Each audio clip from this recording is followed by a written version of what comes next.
It's story time again after a whole year of neglecting my Windows Movie Maker. I've been thinking about my days in middle school for a while now, and I figured it would make a good starting point for a good old-fashioned ramble. For whatever reason, my first middle school was really large, and it split off from one massive hallway, and I swear it was about 2 football fields long, or 220 meters. In order for everyone to get around properly, there was this sort of unspoken rule where we would walk in the hallways like cars in traffic.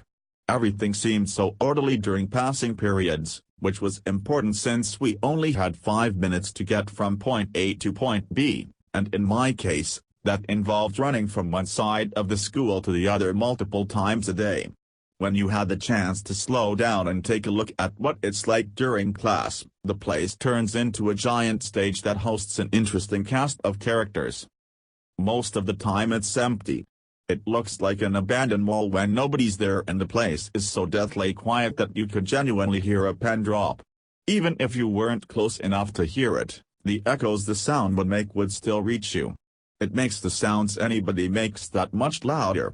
For this reason, the halls served as a better performance hall than the actual stage we had. It had better performers, too. Instead of pre-approved skits we were forced to sit through, there were instead patrons of the Bathroom Pass Club perched up on the painted concrete singing about how much they needed to pee. I didn't think it was funny because of the subject matter, I thought it was funny because they couldn't aim.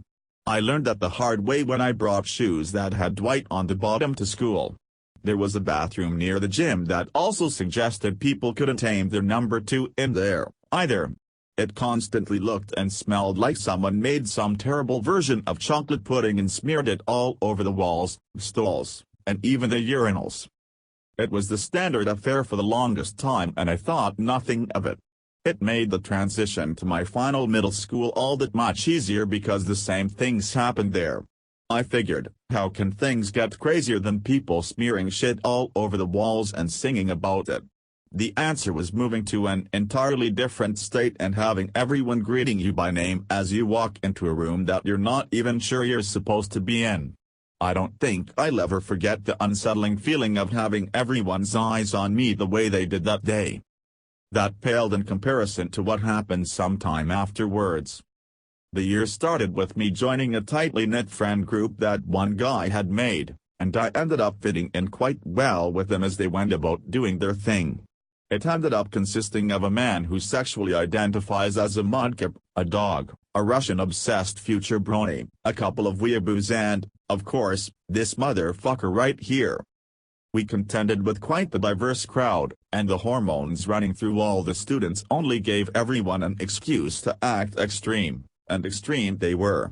I'm going to have to keep the descriptions brief on PG for TOS reasons, but we had a teacher so obsessed with frogs that she dedicated the final quarter of our year with her to studying them, and a student who had an extremely unhealthy obsession with the elites from Halo.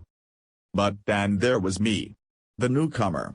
Fresh from 4 months of isolation with nothing but a computer and an internet connection. I supposed I could pass off the things I found on the web as my obsession by virtue of the number of things I found, one of which involved the almighty loaf. He was funny and I brought it up with my friends.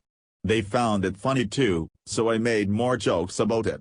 Eventually the jokes turned to religion, and I adopted the moniker of the bread god, the almighty loaf's crust. It was then that I started my legacy of bread.